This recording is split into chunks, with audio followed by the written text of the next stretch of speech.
নমস্কাৰ ছাত্ৰ ছাত্ৰীসকল, আজিৰ পাঠত আমি সংখ্যা কাৰ্ডৰ সহায়ত কেইটামান যাদুবৰ্গ সহজে কিদৰে পূৰণ কৰিব পাৰি সেই বিষয়ে আলোচনা কৰিম। আমি প্ৰথমে এই যাদুবৰ্গটো লৈছো। দেখিবলৈ পাইছা এই যাদুবৰ্গত দীঘৰ ফালে আছে 3টা ঘৰ আৰু পথালিৰ ফালে আছে 3টা ঘৰ।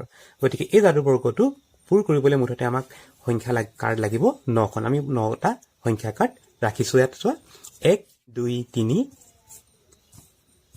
4 5 6 7 8 9 আমি 9টা কাৰ্ড লৈছো আৰু এই কাৰ্ড কেইটাৰে আমি যাদুবৰ্গটো পূৰ কৰিম। তাৰ কাৰণে প্ৰথমে আমি সংখ্যা কাৰ্ডখিনি 3টা ভাগত ভাগ কৰি লম। 1 2 3 3টা গোটত ভাগ কৰো। প্ৰথম গোটত আহিলে 1 2 3, পিছৰ গোটত আহিব 4 5 আৰু 6 আৰু শেষৰ গোটত আহিব 7 8 আৰু 9। আমি 3টা গোটত ভাগ কৰি ললো। আমি এই কাৰ্ডবোৰে যেতিয়া সংখ্যা ৰেখাবোৰ পূৰ কৰিম তেতিয়া তোমালোকে মনত ৰাখিবা যে আমি এটা সংখ্যাৰ চুকত আনটো সংখ্যা বহাম। 1ৰ চুকত লগাই বহাম 2, 2 চুকত লগাই বহাম আমি 3। ঠিক সেইদৰে পিছৰ যিটো গোট আছিলে এই গোটটোৰ ক্ষেত্ৰতো প্ৰথমে 4 বহালো, 4 চুকত লগাই বহাম 5 আৰু 5ৰ চুকত লগাই বহাম আমি 6 কাৰ্ডটো। আমি এনেকৈ যাদুবৰ্গটো পূৰ কৰিম। আমি প্ৰথম গোটটোলৈ যাওঁ। 1 2 3 1 2 3 কাৰ্ডকেইটা আমি লৈ ললো। প্ৰথমে বহাম আমি 1 কাৰ্ডটো কিন্তু আমি যাদুবৰ্গটোৰ ভিতৰত নবহাও। 1 কাৰ্ডটো বহাম আমি যাদুবৰ্গৰ বাহিৰত। আমি বহাম এই মাজত। দেখিছা এই স্তম্ভটোত 1 2 3টা ঘৰ আছে, তাৰ এই স্তম্ভটোৰ বাহিৰত বহাম আমি 1। এতিয়া নিয়মটো আছিলে যে আমি 1ৰ চুকত 2, 1ৰ চুকে চুকে আছে এইটো ঘৰ, এই ঘৰত বহাম আমি 2 আৰু 2 চুকত বহাম আমি 3। 1ৰ চুকত 2, 2 চুকত 3 বহুৱা আমাৰ হৈ গ'ল। মন কৰা 1টো ক'ত বহাইছো? 1টো বহাইছো এই স্তম্ভটোৰ 1 2 3টা ঘৰ আছিলে, এই 3টা ঘৰৰ মাজৰ ঘৰত বহাইছো আমি 1। ইয়াৰ পাছতে আহিব 4 5 6 কাৰ্ড কেইটা। 4 5 6 কাৰ্ড কেইটা বহাবৰ কাৰণে প্ৰথমে বহাম 4 কাৰ্ডটো। 4 কাৰ্ডটো কিন্তু আমি যাদুবৰ্গটোৰ ভিতৰত বহাবলৈ আৰম্ভ কৰিম। এই কোণীয়াকৈ থকা বৰ্গবোৰত বহাম 4 চুকত বহিব 5 আৰু 5ৰ চুকত বহিব 6। এবাৰ আহিলে 7 8 আৰু 9। প্ৰথমে বহাম 7ৰ চুকত বহুৱাম আমি 8 আৰু 8ৰ চুকত বহুৱাম আমি 9। এতিয়া আমি দেখিলো যে কেইটামান সংখ্যা যাদুবৰ্গৰ বাহিৰত ওলাই আছে। 1 3 9 আৰু 7 এই সংখ্যা কেইটা যাদুবৰ্গটোৰ বাহিৰত ওলাই আছে। এই কাৰ্ড কেইটাক আমি এবাৰ যাদুবৰ্গৰ ভিতৰলৈ ভৰাই দিম। ভৰোৱা নিয়মটো হ'ব এনেকে, একেবাৰে ওপৰত আছিলে 3 সংখ্যাটো আমি একেবাৰে তললৈ লৈ আহিম। তললৈ আনি এই খালী ঘৰত বহাই দিম আমি 3 আৰু একেবাৰে তলত আছে 7টোক আমি একেবাৰে ওপৰত লৈ যাম। ওপৰৰ খালী ঘৰত বহাই দিম আমি 7। আমি কি কৰিলো? ওপৰৰ সংখ্যাটো লৈ আহিলো তললৈ আৰু তলৰ সংখ্যাটো লৈ গলো ওপৰলৈ। ঠিক সেইদৰে 1টো আমি সোঁফালে লৈ গলো, এই খালী ঘৰত বহাই দিলো আৰু 9টো লৈ যাম এই বাওঁফালৰ খালী ঘৰত বহুৱাই দিলো। এতিয়া চোৱা আমাৰ যাদুবৰ্গটো সংখ্যাৰে পূৰ হৈ গ'ল। এতিয়া আমি সংখ্যাবোৰ যোগ কৰি চাওঁ। প্ৰথম শাৰীত আছে 2 7 আৰু 6। যোগ কৰি চাওঁ।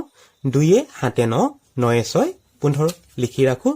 আমি এই শাৰীত যোগ কৰি পালো 15। পিছৰ শাৰীত আছে 9 5 আৰু 1, 9 5 14, 14 1 15। পিছৰ শাৰীটো আমি 15 পাই গলো। শেষৰ শাৰীত চোৱা 4 3 7, 7 8 15। শেষৰ শাৰীটোতো আমি 15 পাই গলো। এতিয়া আমি এই স্তম্ভটোত চাওঁ। 8 1 9, 9 6 15। আমি এই স্তম্ভটো পাই গলো 15। এই স্তম্ভত চোৱা 3 5 আৰু 7, 3 5 8 আৰু 8 7 হয় 15। গতিকে এই স্তম্ভটোত আমি 15 পালো। প্ৰথম স্তম্ভত চোৱা 4 9 13, 13 2 15। গতিকে এই স্তম্ভটোতো পাই গলো আমি 15। এবাৰ কোণীয়াকে যোগ কৰি চাওঁ। এই কোণীয়াকে চোৱা 6 5 11, 11 4 15। এই কোণীয়াটো যোগ কৰিলে পালো আমি 15। এই কোণীয়াটো যোগ কৰো 8 5 13, 13 2 15। গতিকে এইটো আমাৰ যাদুবৰ্গ বনোৱা হৈ গ'ল। গতিকে আমি সহজে কৰিব পাৰিলো। এই নিয়মটো বুজো নহয়নে? এবাৰ আমি বেলেগ এটা যাদুবৰ্গ চাওঁ আহা। এইবাৰ আমি অন্য এটা যাদুবৰ্গ পূৰ কৰিব লৈছো। তাৰ কাৰণে আমি এবাৰ সংখ্যা কাৰ্ডবোৰ লওঁ। 5ৰ পৰা 9টা কাৰ্ড লৈ লওঁ। 5 6 7 8 9 10 11 12 আৰু 13। আমি এইকেইটা কাৰ্ড লৈ ললো। এতিয়া আমি এই কাৰ্ডকেইটাক প্ৰথমে 3টাকৈ গোটত ভাগ কৰি লওঁ। প্ৰথম গোটত আহিব 5 6 আৰু 7 লিখা কাৰ্ডকেইটা তাৰ পাছৰ গোটত আহিব 8 9 আৰু 10 লিখা কাৰ্ডকেইটা আৰু একেবাৰে শেষৰ গোটত আহিব 11 12 আৰু 13 আমি তিনিটা গোটত ভাগ কৰি ললো নিয়মটো আছিল আমাৰ সংখ্যাবোৰ আমি সদায় কুনিয়াকৈ বহাব লাগিব প্ৰথম বহাম আমি 5 টো বহিব প্ৰথম যেটো কাৰ্ড হয় এক 5 টো বহিব এই প্ৰথম স্তম্ভটোৰ মাজৰ ঘৰত কিন্তু জাদু বৰ্গটোৰ বাহিৰত 5 টো বাহিৰত বহিব 5ৰ চুকত বহাম আমি 6 আৰু 6ৰ চুকত বহাম আমি 7 লিখা কাৰ্ডটো এবাৰ যাও আমি পিছৰ গোটটো 8 9 আৰু 10 প্ৰথমে বহাম 8 টো কিন্তু আমি এবাৰ জাদু বৰ্গটোৰ ভিতৰত বহাম 8ৰ চুকত বহাম আমি 9 আৰু 9ৰ চুকত বহাম আমি 10 তাৰ পিছৰ গোটত আহিব 11 12 13 কাৰ্ডকেইটা প্ৰথমে বহাম আমি 11 11ৰ চুকত বহাম আমি 12 আৰু 12ৰ চুকত বহাম আমি 13 বহুৱা হৈ গল